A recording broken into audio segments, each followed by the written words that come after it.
Así es, estamos iniciando cara a cara a través del 91.5 de FM. Te agradecemos que sigas en contacto con nosotros a través de esta frecuencia y nos puedes seguir en nuestras redes sociales Facebook, Twitter, Instagram, YouTube y TikTok. Solamente escribe @Zona 3 Noticias y ya estaremos conectados a través de estas redes. Mi nombre es Laura Mora y estaremos este día hablando de los temas que ya te participamos, de varios temas de interés para ti. Agradezco a Mauro Machani en los controles técnicos, Laura Martínez Gamiño en la producción, también a Rocío González en las redes sociales y por supuesto a Dulce Rodríguez Moreno. Son las 9:07, arrancamos.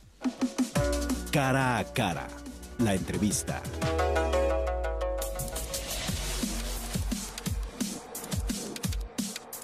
Visitaremos los centros de detenciones de personas, sean estos centros federales, centros estatales. Por supuesto, como un medio para prevenir las desapariciones forzadas, revisaremos lo que corresponde en el marco de nuestra convención y que está en el artículo 17 y 18, que tiene que ver con los registros de detención. Nuestra interlocución directa con las autoridades del Estado, con las organizaciones de la sociedad civil, las víctimas y las instituciones de derechos humanos nos van a permitir, sobre todo relacionándonos con ellos en vivo y en directo, apreciar e identificar formas de contribuir a prevenir y a erradicar la desaparición forzada. Son las 9:08. Acabamos de escuchar la voz de Carmen Rosavilla Quintana, presidenta de la organización del Comité contra las Desapariciones Forzadas de las Naciones Unidas, que nos visitan a nuestro país. Y para platicar más ampliamente sobre este tema, tengo en la línea telefónica a Ana Carolina Chimiak. Ella es coordinadora del Centro de Justicia para la Paz y el Desarrollo. ¿Cómo estás, Ana Carolina? Muy buenos días, Laura. Muchas gracias por la invitación y por el espacio. Bueno, pues después de 11 años de haberse conformado este comité, es la primera vez que vienen a visitarnos a México. Y bueno, después también de haber salvado algunos obstáculos, ya que no se les había permitido estar en nuestro país. ¿Qué es lo que se espera de esta visita? Sí, efectivamente, tal como señalas, esta visita es primera no solo en el país, en México, sino también en el mundo, y fue solicitada desde el año 2013. Y claramente esta visita pues constituye una oportunidad histórica, una oportunidad trascendental, tanto para conocer a detalle, examinar la situación de desapariciones en México, realizar esta mirada profunda, pero por otro lado también se pueda identificar formas, medidas, cómo poder contribuir a las mejoras, combatir los obstáculos y superar estas deficiencias en materia de desaparición de personas y en materia forense, que tal como se ha señalado desde hace mucho tiempo, pues en México se vive pues una profunda crisis, emergencia humanitaria en cuanto a la problemática de desaparición de personas y justo la problemática en materia forense. Y si bien pues ha habido avances en reconocer esta situación en el país, incluso en el estado de Jalisco, pues claramente persisten pues múltiples retos, múltiples deficiencias y hasta en varias ocasiones retrocesos. Se habla de 94.426 desaparecidos. Sí, efectivamente, este año se ha superado la cifra de 94,000 personas desaparecidas, aunque claramente tal incluso como ha señalado Comité en su antiguo informe de 2018, pues no hay una información confiable, esos registros no son homologados y además mayoría de las personas no decide denunciar por miedo, temor a represalias o desconfianza simplemente pues hacia las instituciones. Y estamos también hablando de la crisis forense de más de 52,000 personas sin identificar en distintas pues instalaciones de servicios médicos forenses a nivel del país. Entonces, pues hay múltiples pues retos pendientes en cuanto a la problemática de desaparición. Estamos hablando de pues las deficiencias en la implementación de la legislación en la materia, de deficiencias en coordinación efectiva interinstitucional, la falta de medidas de prevención, impunidad casi absoluta con pues graves deficiencias en materia de investigación eficaz y exhaustiva, o problemas relacionados con la desaparición forzada y aumento de casos, o tal cual la falta de mecanismos de participación de las familias y rendición de cuentas o seguridad de las familias. En los últimos años ha habido más de 2 asesinatos de familiares de personas desaparecidas, quienes también se convierten en personas defensoras. Entonces la problemática es mucho más compleja y esperamos que estas recomendaciones del comité tras la visita pues puedan ser aterrizadas al contexto, atinadas y apoyen a generar algunos de los cambios. ¿Cuáles son los lugares que visitarán el comité? El comité no ha proporcionado información precisa en cuanto a los estados. Mencionó que son 12 estados que se visitará y que sean tanto reuniones con las familias, con organizaciones, con colectivos, como con autoridades para pues escuchar a profundidad su experiencia de viva voz, lo que han vivido de primera mano, y también evaluar las medidas adaptadas por autoridades. Efectivamente, sí, uno de los estados va a ser el estado de Jalisco en cuanto a esas reuniones, y sabemos también que en algunos de los estados se visitará los cárceles, los lugares de la privación de la libertad, para revisar los sistemas de registro, que también esos sistemas de registro de detenciones constituyen medidas de prevención ante desapariciones forzadas, y se asistirán las exhumaciones, tanto las institucionales como también las realizadas por parte de las familias. Esa es la información que compartió el comité, y probablemente en los próximos días sabemos más a detalle cuáles estados en concreto se visitarían en esa visita. ¿Cuánto tiempo permanecerán aquí?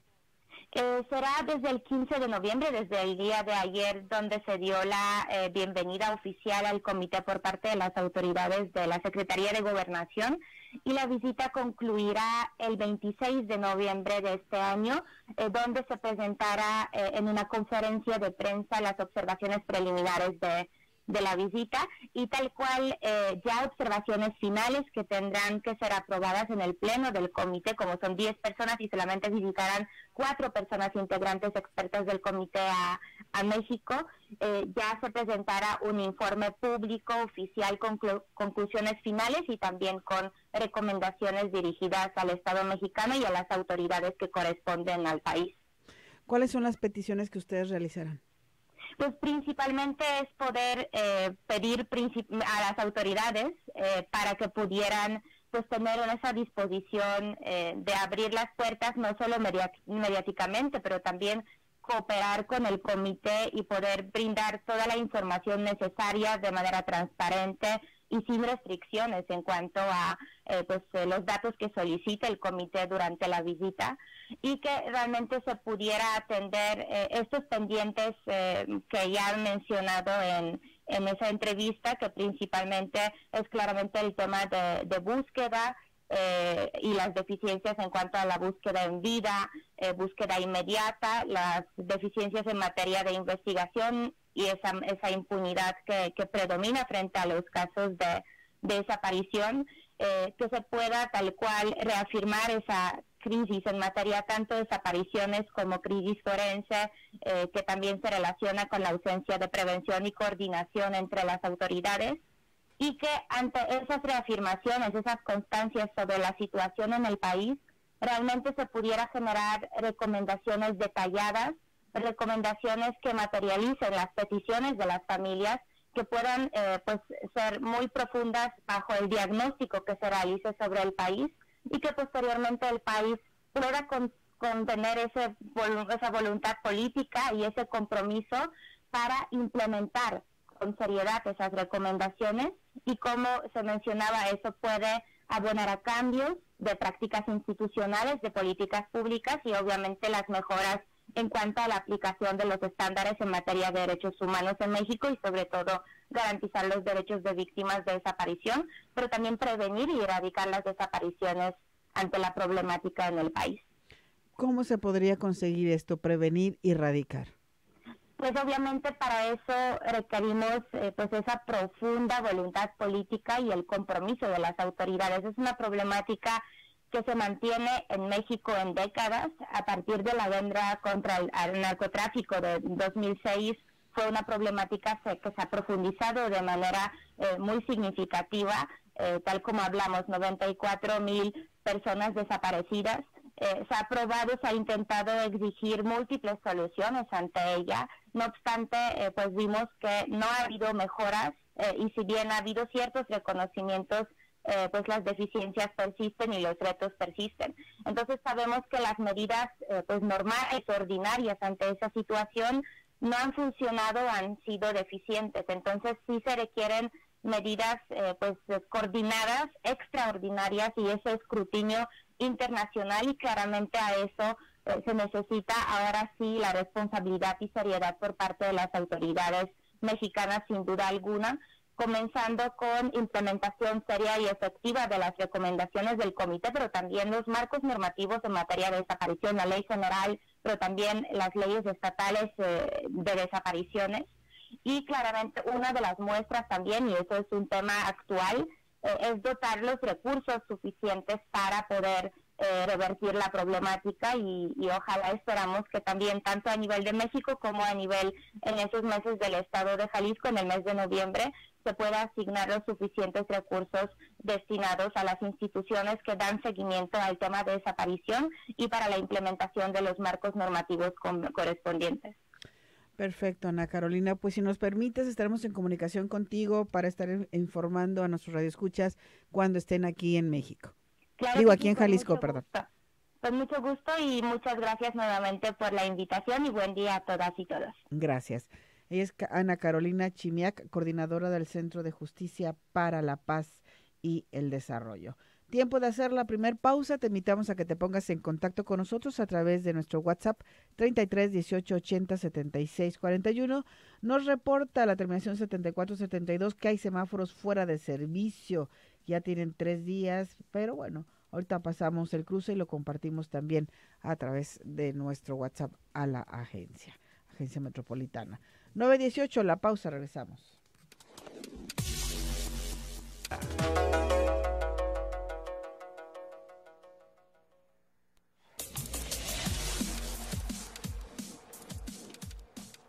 Son las 9 de la mañana con 27 minutos.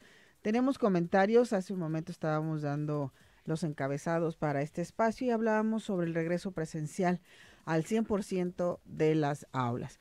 Ya tenemos algunos comentarios. Me gustaría saber tu opinión al respecto de este regreso a clases al 100% de los niños. Y bueno, aquí está, también nos dice por acá Gabriela, dice, hola, buen día. No estoy de acuerdo con el regreso a clases, primero porque ya empieza la temporada de frío, segundo, llegan de un puente vacacional y el Buen Fin y no sabemos cuánta gente se haya contagiado. Y por último, que ya vienen las vacaciones navideñas. ¿Qué les costaba esperar a febrero o marzo dependiendo cómo se comporte el COVID? Pero bueno, no sé qué criterio tengan nuestras autoridades. Y también César nos dice, buen día, para comentar que no todas las escuelas están regresando. Ejemplo, la escuela de mi hija cerca donde está Eder. ¿Y dónde está Eder? Allá en la Tusanía. ¿Dónde estaba Eder Tacaya? Estaba en la escuela, sí es en el reporte que mencionó en la mañana, por una escuela por Juan Pablo II. Por Oblatos. Sí, por allá estaba. Así es. Dice, en la escuela donde estaba Eder, se llama Ignacio Manuel Altamirano, ya que tiene muchos detalles la misma y porque no habrá regreso a clases y no es lo mismo estudiar en línea que en presencia, para ver si pudiera darse una vuelta y así levantar un poco más la voz para su regreso. Bueno, pues ahí está. Dice por acá, me preguntan por Jonathan. Jonathan ya tiene más de un mes que no está al frente de este espacio y ya no labora con nosotros. También lo extrañamos, ¿verdad, Tocaya? Sí, claro. Bueno, ya escucharon la voz de Laura Martínez Gamiño, que nos acompaña aquí en la cabina azul. ¿Cómo estás? Ahora sí, oficialmente. Muy bien, muchas gracias, Laura, Tocaya, auditorio, a todos y a todas. Pues estamos tratando de hacer comunicación con Mauro Garza, diputado federal por Movimiento Ciudadano, a ver si ahorita en unos minutitos nos toma la llamada, porque pues ayer, el fin de semana se aprobó el presupuesto de egresos 2022 y bueno, vamos a escuchar lo que dice el presidente Andrés Manuel López Obrador. Y ahorita comentamos lo que se dio de este eco de lo que se aprobó el fin de semana en la Cámara de Diputados.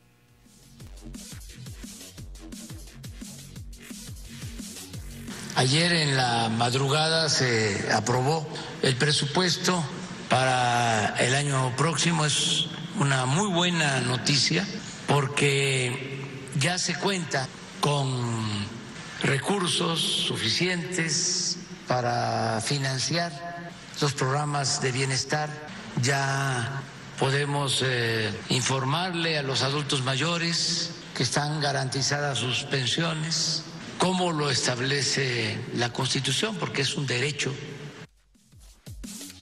Esto fue lo que dice ayer, es lo que mencionó el presidente Andrés Manuel López Obrador. Sin embargo, se va a reunir con los diputados y en este tema también el gobierno de Jalisco pues dio una respuesta importante, pues algo de lo que sucedió el día de ayer, este presupuesto de egresos 2022 aprobado por los diputados el fin de semana, 14. Pues sí, exactamente, la semana pasada, pues no contempla ningún monto para la línea 4 del tren eléctrico y pues ni para la presa El Zapotillo, incluyendo el acueducto a la presa Calderón, y esto es lo que da la respuesta el gobierno de Jalisco.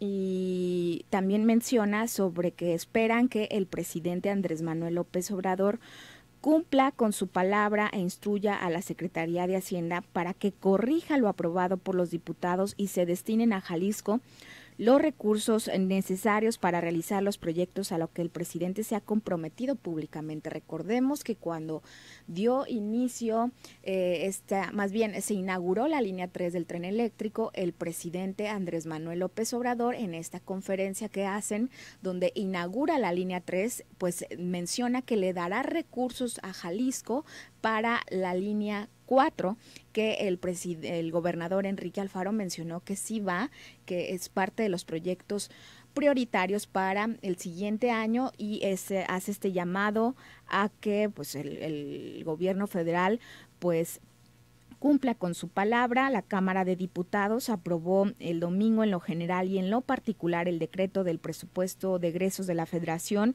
para este ejercicio fiscal del próximo año con un documento avalado con 273 votos a favor, 214 en contra y 0 abstenciones por parte de los diputados. Contempla un gasto de 7.08 billones de pesos, pero no se encontraron, menciona ayer un comunicado del gobierno de Jalisco, encontraron etiquetas para proyectos estratégicos para el Estado, a pesar de este compromiso que hizo el presidente Andrés Manuel López Obrador. Y bueno, lo lamenta en este comunicado el gobierno del Estado, y el documento analizado pues no incluye, como ya bien se los mencionaba, para la línea 4 del tren eléctrico, pero ni para la presa El Zapotillo, tampoco, incluyendo este acueducto a la presa El Salto y la de Calderón, que esto era lo que mencionaba el gobernador Enrique Alfaro la semana pasada, que era parte de este proyecto de 12 años que se llevaban a cabo y que, bueno, para poder abastecer de agua a la zona metropolitana sin que se vieran afectados los pueblos de Acacico, de Temacapulín, Acacico y Palmarejo. Y también tampoco está ni para continuar con la adecuación de las laterales del periférico, que son parte del proyecto de Mi Macro Periférico.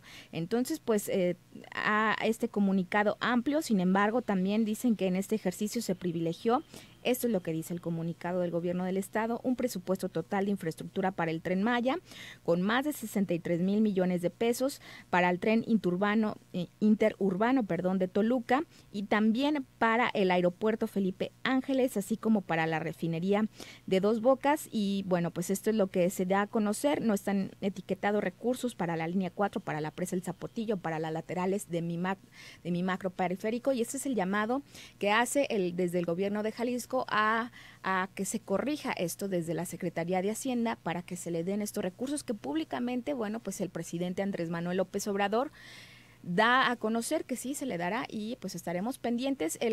Creo que el día de hoy o el día de mañana el presidente Andrés Manuel López Obrador se reunirá con los diputados para darle este seguimiento al presupuesto de egresos del 2022. Bueno, y lo que sí se sigue apoyando es el Tren Maya y la refinería de Dos Bocas. Sí, así que es. Fue muy señalado pues por las personas, los diputados que estuvieron en la oposición de la aprobación de este presupuesto, y la catalogaron como una vacilada o una marcianada.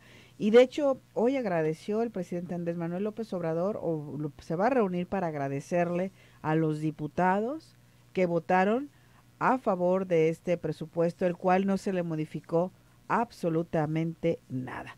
Y así que hoy estará agradeciéndole a los 273 votantes que estuvieron a su favor, y a los otros los va a excluir, seguramente porque no lo apoyaron. ¿O qué irá a pasar con los que no lo apoyaron?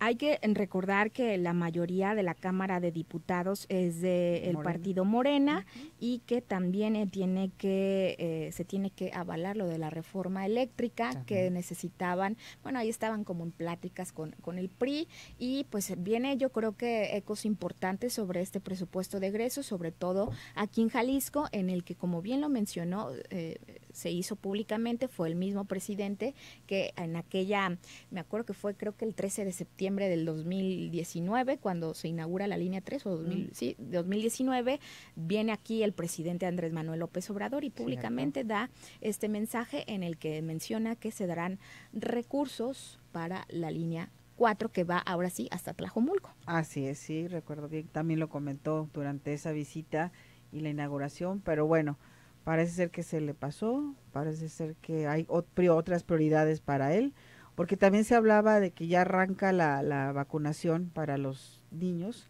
de los menores de 15 a 17, y bueno, el presupuesto que se requiere para este ejercicio de la vacunación de los niños, ya que la vacuna Pfizer es la única que se permite, y se van a requerir 28, 24 millones de vacunas, y para eso se requiere dinero, y para eso no hay presupuesto. Veamos cómo hay que ver detalladamente este presupuesto de egresos, y que nos puedan de alguna manera explicar detalladamente, ahora sí, que los que no entendemos tanto los temas económicos, para saber cómo dirán, y sobre todo los ecos importantes para y la reunión que tendrá con los diputados. Así es. ¿Vamos a la pausa, tocaya? Vamos. Regresamos. Esto es Cara a Cara.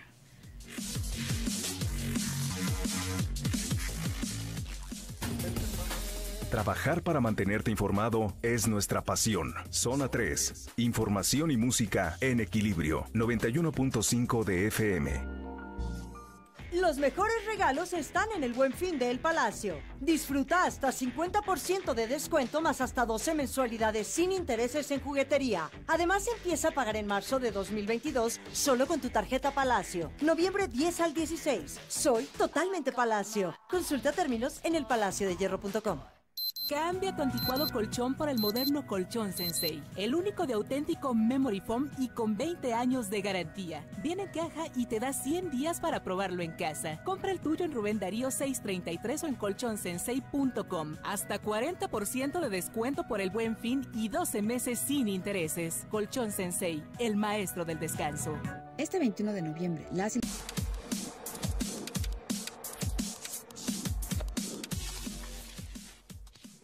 8 de la mañana van a estar legisladores aquí en el patio central, diputados que han sido invitados porque queremos agradecerles por su apoyo, por su respaldo, por la aprobación del presupuesto que... Son las 9 de la mañana con 38 minutos. Escuchábamos al presidente Andrés Manuel López Obrador, lo que comentábamos antes de irnos a la pausa, el agradecimiento que les dará a los diputados que aprobaron el presupuesto federal, presupuesto de egresos de la Federación, en donde 273 votaron a favor y 214 en contra. Para platicar más ampliamente sobre este tema tenemos en la línea telefónica y le agradezco muchísimo a Mauro Garza, él es diputado federal por Movimiento Ciudadano. ¿Cómo estás, Mauro? Gracias a ti, Laura. Perdóname, qué gusto saludarte y también qué gusto poder platicar con todo tu auditorio. Muchísimas gracias por tomar nuestra llamada. Y me gustaría saber, antes de irnos de lleno al tema, ¿fuiste requerido? Mira, obviamente no fuimos requeridos, porque los que fueron requeridos son los que aprobaron su presupuesto y nosotros estuvimos en contra del mismo. Ya platicaremos ahorita las cuestiones y los motivos por los cuales estamos en contra, pero por supuesto que no fuimos requeridos, y si hubiéramos sido requeridos, por supuesto que no hubiéramos estado ahí. Así es. Bueno, desgraciadamente, dentro de la aprobación de este presupuesto de la Federación para el 2022, pues no fueron aprobadas algunos compromisos que el presidente dio a conocer cuando estuvo visitando nuestra ciudad, nuestro estado, con la inauguración de la línea 3, en donde decía que iba a apoyar a la línea 4. Tampoco va lo de la presa El Zapotillo, y tampoco va etiquetado el acueducto a la presa del Salto y la presa El Calderón. Y también tenía el compromiso con el tema del periférico, de los carriles laterales. Era también un compromiso. El gobierno de Jalisco ya hizo su parte y ahí está la obra, y el gobierno federal, que se ha comprometido pues 2 o 3 ocasiones, y tampoco está ese presupuesto, y tampoco está el presupuesto para las medicinas para los niños con cáncer, y tampoco está el presupuesto para las mujeres, en la parte que se quitaba la cuestión de las estancias infantiles, y tampoco está el presupuesto para la educación, y tampoco está el presupuesto para salud, y no hay un solo centavo para el apoyo a las cientos y miles de personas que perdieron su empleo, a las cientos y miles de negocios que cerraron sus puertas.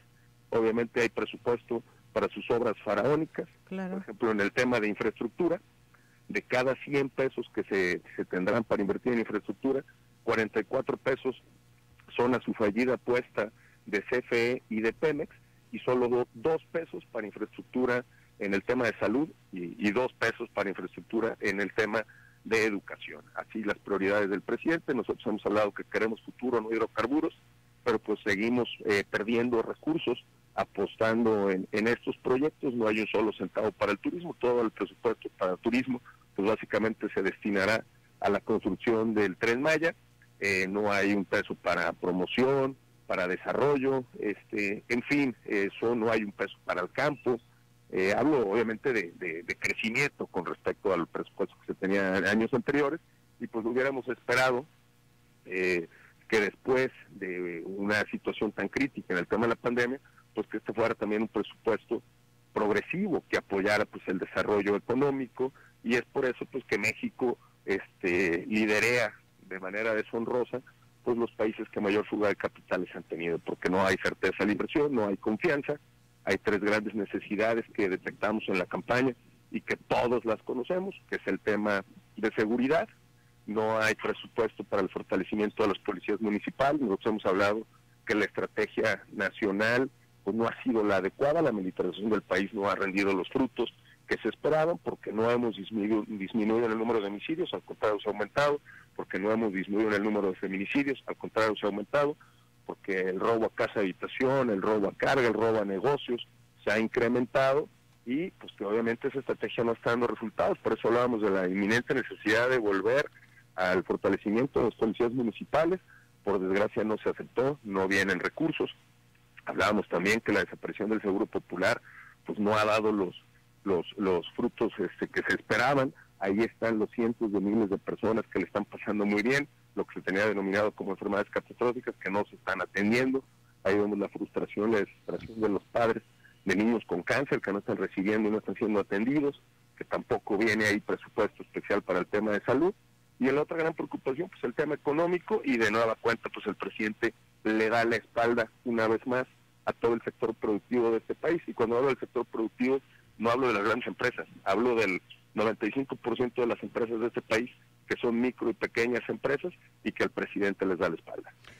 Ahora bien, se sabe que uno de los principales apoyos será para los programas sociales, para, según propias palabras del presidente, beneficiar a más de 25 millones de familias. Pero pues se ha dicho y se ha conocido que el estar dando estos apoyos no va a redituar absolutamente nada. No sé, ahí lo vemos, si estuviera dando resultados, y que era lo que yo cuestionaba, decir, oye, ¿por qué si ustedes hablan de primero a los pobres y que son los que se les está apoyando, por qué según los datos de Coneval, que son datos correctos, no es que sean otros datos, pues se aumentó el nivel de pobreza en nuestro país, incrementó en 4 millones de mexicanos en situación de pobreza, y también la semana pasada circulaba una nota de 6.9 millones de mexicanos que eran clase media, que pues ya disminuyeron y que entraron al nivel de pobreza. Pues ahí queda claro que hoy no estamos mejor que antes, no tenemos menos corrupción que antes, no tenemos menos pobres que antes, no tenemos un mejor sistema de salud que antes, no tenemos un mejor sistema de seguridad que antes, y ahí la inminente necesidad pues de que el presupuesto, nosotros lo externábamos, pues todo aquello, buenas intenciones que no se vean manifestadas en el presupuesto, pues no son más que palabras, porque simple y sencillamente no se van a poder llevar a cabo. De ahí, pues que se pudiera modificar el presupuesto, se hicieron 1.994 reservas, de esas 1.994 reservas no fue aceptada ni una sola, o sea, no le movieron un solo centavo al presupuesto, y también da pena y da lástima a los diputados de Morena, del Verde y del PT, pues que ellos no entienden que son un poder independiente, y básicamente pues se han convertido en una oficialidad de partes, donde sale la voluntad de presidencia, y ellos solo están para levantar la mano y cumplirla, porque también fueron incapaces de hacer una sola modificación al presupuesto. ¿Cuál es el panorama que nos podemos ver a través de esta aprobación? Pues ya el panorama, por desgracia, ya lo vimos este trimestre, con una disminución de nuestra economía, sigue el tema, por desgracia, de salida de capitales, sigue también disminuyendo el tema de inversión extranjera directa, y obviamente pues se antoja complejo para la recuperación económica. Por desgracia, las cientos de miles de familias que no están recibiendo sus medicamentos seguirán en esa línea, porque el único incremento en el presupuesto en el tema de salud es para la compra de vacunas. Qué bueno que sea de la compra de vacunas, es fundamental y es necesario, pero no es lo único que se requiere, también se requiere poder atender y tener el presupuesto para estas enfermedades catastróficas, el que salga el presidente y que diga que ya van a tener medicinas los niños con cáncer porque es su voluntad, pues que lo externe y que lo plasme en el presupuesto y que se realice. De otra forma no se va a llevar a cabo. En el tema de seguridad, por desgracia, pues vamos a seguir con estos índices. Vemos difícil que esta estrategia, que ya todos vimos que no funcionó, pues que pueda funcionar. Esta estrategia de abrazos no balazos, pues no está rindiendo los frutos. Y eso es lo que se antoja también en el tema de infraestructura, pues el presidente determinará sus obras faraónicas. Cuestionaba yo hace un par de semanas al director de Pemex, Ramírez Oropesa, que nos dijera cuándo va a estar la refinería de Dos Bocas y cuánto va a costar, porque también este gobierno, además de incapaz, se ha caracterizado por su falta de transparencia. Entonces necesitamos que nos digan a todos los mexicanos cuánto va a costar esa obra y cuándo va a estar. ¿Y cuáles son los beneficios? ¿Y cuáles serán los beneficios? Porque según el Instituto Mexicano de Competitividad, si la refinería de Dos Bocas llega a funcionar, pues cada día que opere perderá recursos. Bueno, Mauro, pues nos gustaría seguir platicando contigo, pero el tiempo se nos termina. Ojalá en otra ocasión podamos seguirlo haciendo. No, muchísimas gracias y gracias a todo tu auditorio. Yo estoy siempre a la orden. Muchísimas gracias. Vamos a seguir trabajando porque es lo que nos queda. Así es. Muchísimas gracias. Gracias. Mauro Garza, diputado federal por Movimiento Ciudadano. La pausa. Regresamos.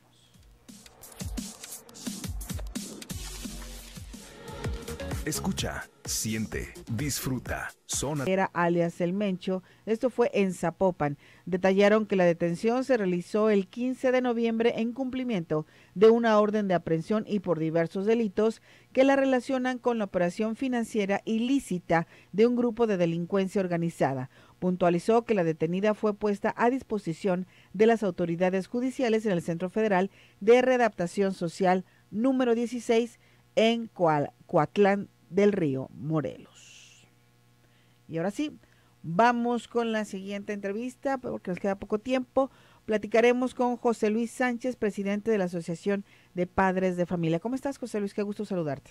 Hola, buenos días. Igualmente un gusto a ti y saludarte a tu auditorio. Bueno, pues con este regreso a clases ya de manera presencial de los niños, regresaron 1,5 millones de niños a clases. Así es. ¿Cuáles son las medidas que se han tomado para este regreso? ¿Cuáles son las expectativas? Bueno, la expectativa es que todo salga bien, que sea una dinámica que ya obviamente por muchos padres de familia esperada para darle seguimiento al proceso. Ahorita la recomendación pues obviamente es darle seguimiento a todo lo que se esté presentando en el interior de los centros escolares, para la sana distancia, el gel, si es necesario los gogles, pero obviamente no olvidar usar el cubrebocas, que es fundamental. Ahora bien, lo hemos venido platicando desde que todo esto comenzó y se empezó a hablar del regreso a clases. ¿Cuáles eran la situación que viven muchas escuelas por la falta de agua, por la falta de de higiene en algunos lugares, la falta obviamente de jabones y todo esto. ¿Esto se va a subsanar? ¿Cómo se va a hacer para que realmente los niños puedan tener este aseo y este cuidado? Bueno, cada centro escolar tiene su propia autonomía. Creo que es donde entramos de alguna forma a participar los padres de familia. Hay que recordar que cuando se generan las aportaciones voluntarias que administramos nosotros, podemos generar todos los insumos que hacen falta en cada centro escolar. Sabemos que hay centros escolares que obviamente no tienen las condiciones, que es el porcentaje que obviamente no puede todavía regresar a la presencialidad, que todavía están a distancia. Entonces nosotros le apostamos a que la autoridad le dé seguimiento después del levantamiento que hicieron de las necesidades en cada centro escolar para irlas cubriendo paulatinamente.